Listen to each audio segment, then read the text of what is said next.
In fact FIIs का आपने जिक्र किया। जी। अब गुरुवार को इतना अच्छा नंबर निकल कर आया, मुझे लगा कि चलो अब मतलब सारे पाप कट गए। लेकिन ये जो शुक्रवार का नंबर आया, मतलब समझ नहीं आ रहा है इनके मन में क्या चल रहा है। कोई ज्योतिषी को बुलाना पड़ेगा तो समझने के आपको लिए। ऐसा लगा गुरुवार को देख के कि चलो अच्छा हुआ, अब नहीं, खरीद मुझे लिया? लगा था फाइनली बैक। हाँ, तो मुझे भी ऐसे ही लगा।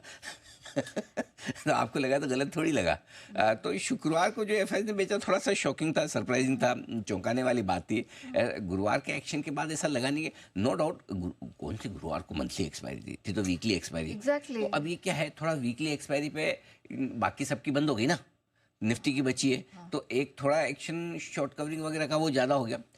बट इन एनी केस शुक्रवार को बेचना थोड़ा सा सरप्राइजिंग इसलिए था कि ऐसा कोई खास बिगड़ा नहीं था कि अमेरिका बहुत ज़्यादा खराब हो, है ना।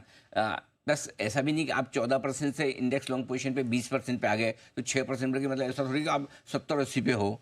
सो थोड़ा सा शॉकिंग तो था, इसमें कोई डाउट नहीं, और हमने भी अनुमान नहीं। लेकिन दूसरी तरफ अगर आप देखें तो 23,500 से 24,200 आपका निफ्टी आ गया, वन साइड 23,450 प्रिसाइसली से। सो 24,225 आ गया। सो 800 पॉइंट अगर 700 पॉइंट बढ़ जाए तो 150-200 पॉइंट घट जाए तो रीजनेबल है। सो आई थिंक वो उसको उससे एक बढ़िया तेजी के बाद हल्का सा एक जो नीचे आना चाहिए, कहते हैं ना, थोड़ी सी हल्की सी करेक्शन, वो हुआ है। मेरे ख्याल से उसमें कोई खास बदला नहीं है।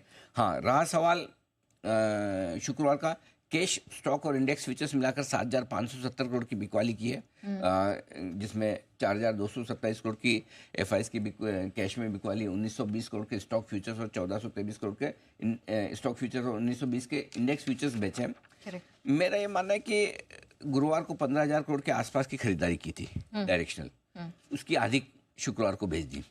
गुरुवार को आप बढ़े थे 450 पॉइंट, उसके आधे शुक्रवार को 200 पॉइंट कट गए, बात बराबर है।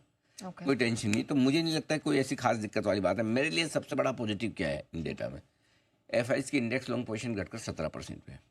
17% पे बड़ी बिकवाली नहीं हो सकती है। भले ही शॉर्ट कवरिंग में खरीदारी आने में वक्त लग सकता है। मैंने ये नहीं कह रहा कि 17% आज का आज बढ़ा है। इस सीरीज की शुरुआत हमने 14 पे की थी, ठीक है, फिर भी 3 दिन लगे। सो ये, लेकिन यहाँ से डाउन साइड रिस्क लिमिटेड है अगर एफआईआईस की इंडेक्स लॉन्ग पोजीशन इसी पर पड़ी है। और ध्यान रखिए, मैंने सीरीज की शुरुआत में पहले दिन भी बोला था, मैं इस सीरीज को लेकर पॉजिटिव हूँ। बाय ऑन डिप्स की स्ट्रेटेजी रखेंगे, क्योंकि एक तो इंडेक्स लॉन्ग पोजीशन बहुत कम है।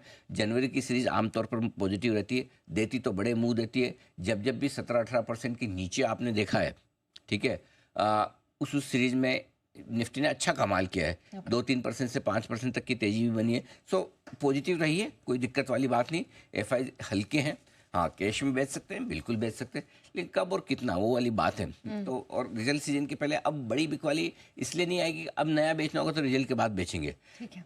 क्वार्टरली अपडेट कोई बहुत ही खराब आ गया तो एक अलग बात है, अदरवाइज बेचने के लिए रुकेंगे। और अभी तक जो क्वार्टरली अपडेट आए, जिसकी अभी हम चर्चा भी करेंगे, ऐसा कुछ नहीं है कि जिससे आपको बहुत डर लगे।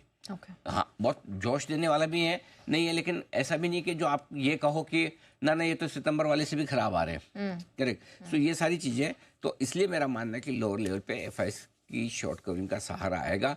अब वो 24,000 पे आ जाता है, 23,800 पे आता है, 23,650 पे आता है, यही देखने वाली बात है। तो मुझे नहीं लगता कि पिछले महीने के जो हमने लोज बनाए वो हम जल्दी से तोड़ेंगे। ठीक है। मतलब कम से कम ट्रम्प साहब के बैठने तक तो नहीं तोड़ेंगे।